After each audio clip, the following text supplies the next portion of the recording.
Melayang serindik di atas permatang, merbah berkicau di hujung muara. Pemanis kata selamat datang, awal bismillah pembuka bicara. Alhamdulillah, bersyukur kita kehadrat Allah Subhanahu Wa Taala kerana dengan limpah kurnia dan keizinannya dapat bersama-sama kita berkumpul pada hari ini bersempena dengan Majlis Perasmian Seminar Kebangsaan Pertanian Organik SKOR 2025.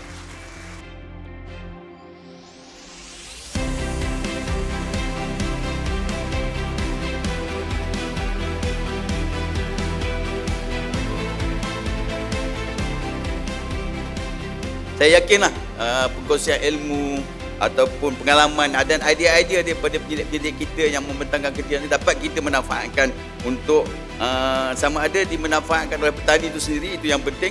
Kemudian dimanfaatkan oleh pembuat dasar, yang mana apa juga perkara-perkara penting yang dibangkitkan di dalam seminar ini boleh kita jadikan satu pedoman untuk kita memperkemaskan lagi atau memperkasakan lagi pertanian organik di Malaysia ini.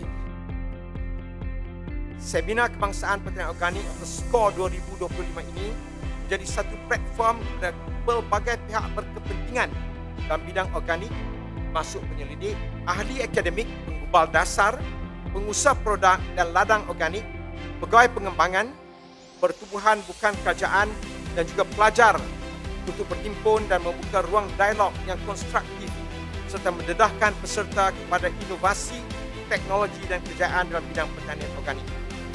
Yang lafaz Bismillahirrahmanirrahim, saya dengan ini merasmikan Seminar Kebangsaan Pertanian Organik 2020.